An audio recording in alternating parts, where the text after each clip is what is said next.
Fala, cinéfilos de plantão, tudo bem com vocês? Eu sou o Vitor Polessi e esse aqui é o Cine Multiverso. Fala pessoal, como é que vocês estão? E hoje estamos fazendo aí, né, uma coisa especial, né, uma matéria especial aí. Estamos tendo uma incursão de universos aqui, como vocês podem notar, quem está aqui do meu lado, Marcelo Gonzaga, do canal Eu Continuo Nerd. E a gente vai vamos fazer uma maratona sobre a filmografia dele, do maior, do grande Steven Spielberg. Né? O gênio. Exatamente. Essa série consiste onde tanto eu quanto o Marcelo, né, nos nossos canais, a gente vai, né, fazer um apanhado de todos os filmes do Spielberg até The Fabelmans, né, que é o novo filme do Spielberg que vai ser lançado no começo do ano que vem com grandes promessas, né, e... Olhar o passado do cara é bom também, pra você vislumbrar o futuro, porque esse filme dele promete. E cada vídeo vão ser 3 filmes, tá, galera? Então a gente vai falar até 3 filmes dessa, aí depois na próxima a gente fala de mais 3 e tudo, até a gente chegar aí, né, na última parte, nos últimos 3 filmes que o Spielberg produziu. Marcelo, eu já fiz essa pergunta para você, mas pra gente dar uma contextualizada, qual foi o primeiro contato que você teve com o Steven Spielberg? Fale um pouquinho como que foi esse processo de conhecimento deste grande artista. Cara, eu vou te falar que é talvez o primeiro filme que eu tenha ido no cinema pra saber assim,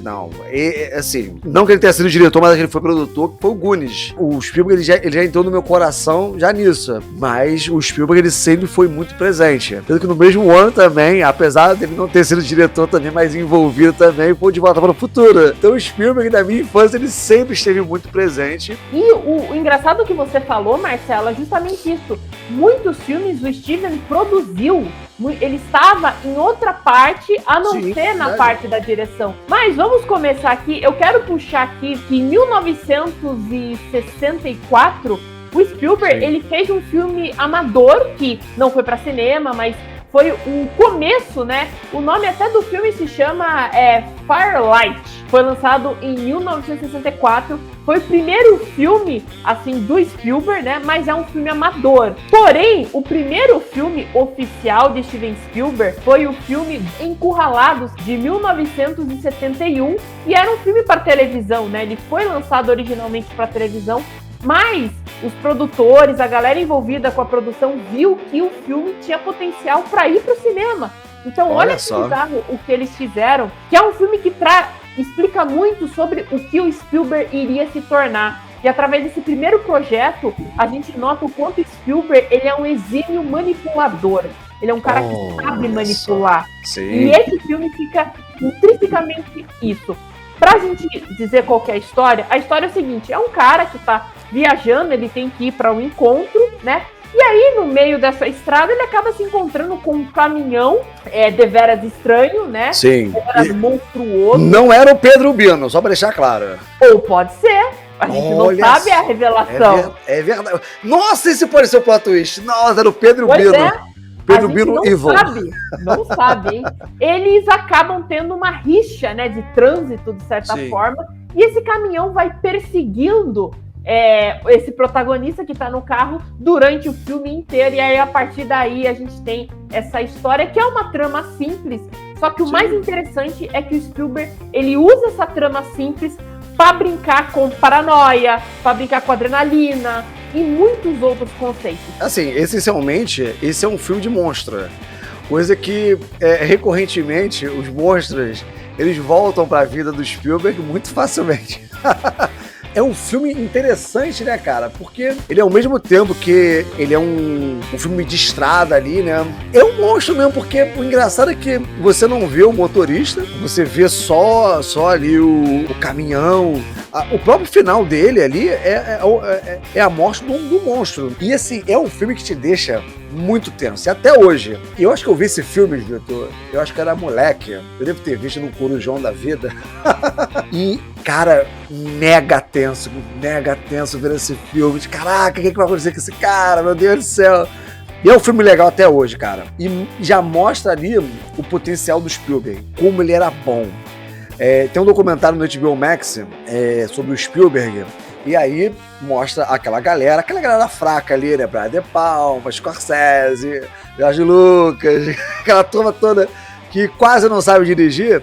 E eles falam muito do Spielberg, que o Spielberg, se não for o mais talentoso, mas um dos mais talentosos ali. Ele sabe fazer, ele sabe te enganar. É incrível, incrível. Num filme mais pra frente eu vou puxar isso de volta aí, que ele sabe enganar a gente. Mas é um filme extraordinário, Vitor. E é interessante a gente dizer que é um filme feito pra televisão. É isso que é interessante no Spielberg, porque assim, a gente sabe que filme pra televisão ele tem um orçamento bem mais baixo, só que a graça do filme são os enquadramentos. O que ele faz ali com a fotografia, como ele pega ali o caminhão, como ele filma a perseguição. Cara, é um negócio de doido, cara. É um negócio profissional. O que talvez pouca gente sabe, assim, até nesse documentário que eu vou sempre indicar, o Spielberg ele já filmava, ele já brincava com câmera muito novo. E as referências dele são muito boas. Então isso faz uma diferença agressiva. E talvez isso que os produtores tenham visto nesse filme. Caramba, olha, esse filme aqui, ele é bom demais pra televisão. Vamos botar mais um dinheirinho aqui. É basicamente isso. E o mais interessante, Marcelo, é que a gente assistindo Encurralado, a gente vê que isso foi um preparatório para um grande filme que viria, né, anos depois do Spielberg, que é o Tubarão, de certa forma, porque o Spielberg, ele testa muito dos elementos Encurralados, ele usa, que é toda essa questão de expectativa, de manipulação, ele refina muito isso no Tubarão. Sim, total. Nesse filme é uma coisa muito mais escrachada, de certa forma, mas no Tubarão fica uma coisa muito mais sutil, que a gente vai comentar depois. Sim. E o filme, de certa forma, foi um laboratório, e foi o que você falou. É essencialmente um filme de monstro, porque o que importa, porque o que eu acho legal nesse filme, e é bom a gente salientar, é que esse filme, ele não te explica nada. Ele não explica nada sobre... Ele te fala o básico sobre o protagonista. Ele não te explica nada, por que ele tá indo de um lado pro outro, quem é o cara que tá do lado, pra que você não tenha essas respostas fáceis e que você termine o filme pensando em tudo. E o bacana é que você vai completando informações que o filme não te dá. Ó, o velho saudosismo dos filmes antigamente tinha muito isso. Ele te dava muita informação. Hoje tem que ser muito didático. Parece que as pessoas todas são idiotas, sabe? E não é tanto o caso. Mas eu acho até que hoje em dia as pessoas meio que esperam isso.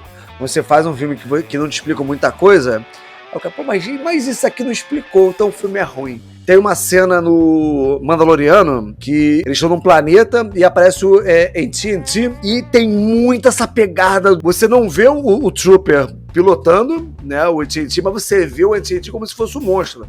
Então é uma influência brutal. O filme é de 71. Pô, aí são décadas, são mais de 40 anos aí de influência. Você vê que o cara é brabo. E, Marcelo, pra você ver que como foi grande toda essa ascensão do Spielberg, a partir de Encurralado, ele começou a emendar vários trabalhos fazendo pra televisão, vários pilotos de série, né, vários episódios. Aí ele teve telefilmes também feitos nesse período, né, para aproveitar toda a repercussão que Encurralados teve. E aí ele teve a primeira estreia oficialmente no cinema, um filme feito pro cinema, com o filme Louca Escapada, de 1974, que é interessante porque é um filme baseado em fatos sobre um casal que morava, né, no Texas, e eles estavam, né, detidos, e eles têm a ideia de sequestrar um policial para irem até o destino deles para pegar o filho que estava para ser adotado, né? Tava para ir para adoção. Então eles fizeram tudo isso aconteceu, né? Claro, o filme trabalha de uma forma também fictícia em alguns pontos, mas é baseado, né, em uma história real. E é interessante esse filme, porque esse filme ele é completamente diferente do Encurralado. Você não vê o Spielberg ali, você vê um diretor fazendo um filme correto. Um filme sem muito... Eu brinco, esse é um filme muito sem personalidade do Spielberg. É um filme super correto. Talvez o fato de ser um desafio pro Spielberg estar fazendo um filme que tem que respeitar uma história fictícia, e aí você não pode criar tanto em cima, né? Talvez ele ficou um pouco com algumas amarras nesse projeto, mas ainda assim É um projeto correto. Facilmente poderia ser um filme de sessão da tarde. A gente tem, que é a esposa do Kurt Russell, a Goldie Hawn, ela faz a esposa, né, do cara que vai, né, que sequestra, e ela é meio que, ela flerta com todo mundo, ela tem toda aquela inocência e tudo, ela novinha, linda pra caramba, né, e tudo. Então é interessante. O filme, como eu falei, ele é correto, porém, você sente que faltou desenvolver muitas coisas. Faltou você desenvolver mais os personagens, desenvolver mais alguns pontos de trama, alguns elementos da narrativa para que deixasse o filme mais rico. É um filme muito simplório na sua estrutura, sabe? E é isso que para mim deixa o filme uma nota baixa, e talvez é um filme que muita gente não lembra do Spielberg, talvez por causa disso, por não ser um filme a cara do Spielberg. Então, cara, eu lembro muito pouco desse filme, muito pouco mesmo. Eu tô até vendo algumas imagens aqui do filme. Eu devo ter visto esse filme talvez 2 vezes, numa 3 vezes, sendo muito gentil. E se você for parar pra pensar, talvez ele tenha feito esse filme, talvez pra pagar o próximo, que é importante. Tem muito disso. Mas ele, de uma certa forma, ele lembra também um pouco do próprio Duel, né? Do Encurralado. Por ser um filme de estrada, então o pessoal deve ter pensado, cara, vamos pegar esse menino Spielberg, que ele parece ter talento, vamos poder fazer esse filme que ele já fez filme de estrada. As cenas ali, você vê que ele sabe filmar na estrada, certo? Então isso, talvez esse tenha sido o grande destaque desse filme. Mas é um filme um pouco mais esquecível, realmente, da filmografia do Spielberg. E uma curiosidade interessante, Marcelo, esse filme marca a parceria de milhões, né? Que é o primeiro trabalho onde o John Williams fornece a trilha sonora. Então foi a partir desse filme que a gente teve, né, um futuro glorioso entre esses dois artistas, né? Sim. E aí, né, a gente passa um pouco lá em 1975, o Spielberg faz a primeira obra-prima dele, né? Que é o Tubarão. E é um filme que continua atual até hoje. Você consegue fazer tranquilamente analogias com muita coisa que acontece hoje. E o Tubarão é interessante porque, assim, o filme teve muitos problemas de bastidores, mas muito problemas com o animatrônico do Tubarão, sabe? E tanto que o Spielberg achava que esse filme seria um grande fracasso de bilheteria, sabe? Ele tinha certeza disso. E o filme surpreendeu, o filme se tornou um sucesso e se tornou, né, por muita gente, o pai dos blockbusters, do primeiro blockbuster, porque ele foi lançado numa época de verão, e na época de verão não tinha escola, as crianças, todo mundo estava de férias, então a pessoa tinha tempo para ir no cinema. Então foi a partir daí que surgiu esse termo blockbuster, né, que é aquele filme que é o sucesso do verão. É o arrasa quarteirão. Exatamente, e o Tubarão veio muito com isso. E qual que é a história de Tubarão? A gente tem, né, uma pacata cidade que é situada, né, numa ilha, e a gente tem, né, na cena inicial um casal de jovens, né, que estavam se curtindo, né? Jovens, se curtir, cara, Vitor, se curtindo é muito anos 90. É pra ser nos anos 70, né, porque o filme é dos anos 70, né? Então, assim, tá certo. E aí ela vai na água, e aí ela acaba tendo um ataque de tubarão. E aí a trama toda da história, a gente tem o personagem que é interpretado pelo Roy Schneider. Roy Schneider, isso mesmo. Que ele é o que ele cuida da área de segurança, né, da cidade. E aí ele descobre, né, que tem um tubarão que está, né, atacando. E aí o filme é basicamente isso, ele tentando convencer o prefeito a fechar as praias e impedir que novas vítimas aconteçam, e aí eles têm que ir e caçar o tubarão. Mas Tubarão, assim, é espetacular, é uma aula de direção. Ele pegou todos os problemas, né, dos bastidores e transformou em pontos de vantagem para ele. Porque isso poderia ser muito problemático, mas ele transformou em vantagem muito grande, porque ele criou a câmera subjetiva, que é uma coisa que é usada até hoje em filmes de tubarão. Não adianta. Você tem um filme com temática tubarão, você usa a câmera subjetiva, que o Spielberg trouxe isso de uma forma de esconder a criatura, né? Sim. Porque originalmente a criatura apareceria muito mais, só que ele viu isso. E isso foi a favor da narrativa, porque criou a mítica e o mistério em cima do tubarão. Então você não sabia como ele se parecia, o tamanho dele, você vai ter isso, né, ao longo da história. E isso é uma coisa interessante. E pô, Tubarão fala de tanta coisa, tem tanto subtexto sobre ganância, sobre individualidade, sabe? Dá pra você fazer muitas analogias. Liberdade individual. Exatamente. Cara, Tubarão, assim, é um filme incrível e temos que mencionar a apoteótica trilha do John Williams, que também é marcante. Isso que eu ia falar, cara. Porque o engraçado é que, assim, eu gosto muito desse filme porque o que a gente faz aqui na internet, você trabalha muito com erro. Ah, minha câmera deu problema, meu microfone deu problema. Então tudo dá problema. Então você tem que, de uma certa forma, resolver os problemas com certa criatividade. Assim como nós fizemos a gravação desse vídeo, inclusive. Que eu gravando numa plataforma, estamos gravando em outra.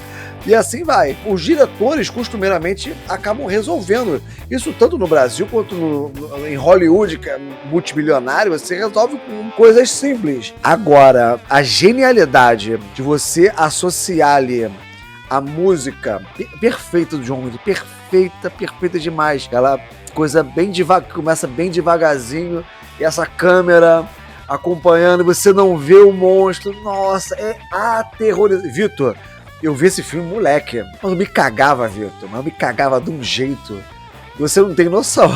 Não tem noção do quanto eu me borrava nesse filme. Mas é impressionante como esse filme, ele é marcante. Na cena final, a cena final do filme, alguém questionou o Spielberg, disse, não, mas se der um tiro no extintor, um tanque desse aí, ele não explode. Aí a resposta do Spielberg automática foi, olha, se eu conseguir segurar o público até esse momento, eu posso fazer o que eu quiser que o público vai acreditar. E é verdade, cara. O Spielberg, ele te pega pelo braço, ó, vou te contar uma história de Tubarão. Com 20 minutos você já tá na mão do Spielberg. Total. E ele pode fazer o que ele quiser que você acredita, meu irmão. Você acredita facilmente. É um refinamento muito grande. Porque a gente vê toda a evolução que ele teve, porque o Encurralado foi muito para ele experimentar toda essa parte da manipulação. E ele traz aqui de uma forma muito sutil, de uma forma muito mais bem construída. E outra coisa que é interessante a gente falar é que o Spielberg teve coragem de matar uma criança. Sim, que é uma coisa que quando você tem a morte de uma criança, você fala, pô, qualquer coisa pode acontecer, ninguém tá salvo. Porque você pensa, a criança, né... Só faltou ele matar um cachorro.